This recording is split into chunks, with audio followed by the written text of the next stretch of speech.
Supreme court में वक्फ संशोधन कानून 2025 की वैधता को चुनौती देने वाली याचिकाओं पर सुनवाई लगातार जारी है। 17 अप्रैल को हुई सुनवाई में अदालत ने कानून पर तत्काल रोक लगाने से इनकार कर दिया, लेकिन कुछ अहम निर्देश जारी किए हैं। अदालत ने केंद्र सरकार को वक्फ बाई यूजर के मुद्दे पर जवाब दाखिल करने के लिए 7 दिन का समय दिया है। वहीं वक्फ बोर्ड और वक्फ काउंसिल में नई नियुक्तियों पर फिलहाल रोक लगा दी गई है। मुख्य न्यायाधीश संजीव खन्ना की अध्यक्षता वाली बेंच, जिसमें जस्टिस पीवी संजय कुमार और जस्टिस केवी विश्वनाथन भी शामिल है, इस बेंच ने सुनवाई के दौरान साफ किया कि कानून में कुछ सकारात्मक प्रावधान है और इस पर पूरी तरह से रोक लगाना उचित नहीं होगा। अब एक नजर उन दलीलों पर जिसे सुनकर सीजेआई ने 7 दिन की मोहलत दी। सरकार की तरफ से पेश हुए सॉलिसिटर जनरल तुषार मेहता ने अदालत से आग्रह किया कि उन्हें कानून की पृष्ठभूमि और उद्देश्य स्पष्ट करने के लिए 1 हफ्ते का समय दिया जाए। उन्होंने कहा कि ये कानून जनता से संवाद के बाद तैयार किया गया है और फिलहाल कोई बड़ा बदलाव नहीं होने वाला है।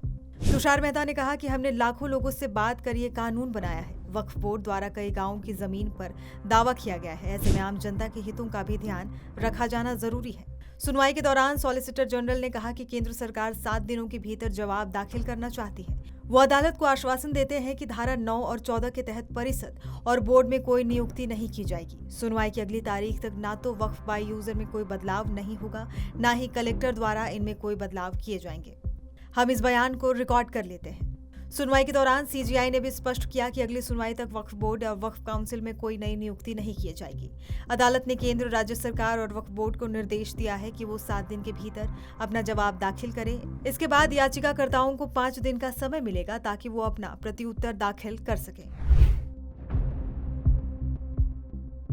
वक्फ कानून पर सीजेआई ने केंद्र से कहा है कि हम बस चाहते हैं कि दूसरे पक्ष भी प्रभावित ना हो। हम नहीं चाहते कि हालात बदले। जो 5 साल वाले प्रावधान है वो नहीं रोक रहे। हम नहीं चाहते कि पोजीशन बदले। इस बात का भरोसा दीजिए कि आप संशोधित कानून के मुताबिक नई नियुक्ति नहीं करेंगे। बता दें, अब मामले की अगली सुनवाई 5 मई को होगी, जिसमें अदालत अंतरिम आदेश पारित करने पर विचार कर सकती है। तो फिलहाल वक्फ कानून का कोई अंतरिम रोक नहीं, लेकिन अगली सुनवाई में तस्वीर और भी साफ हो सकती है। अब नजर होगी 5 मई की सुनवाई पर, जहां अदालत अपना अगला कदम तय करेगी।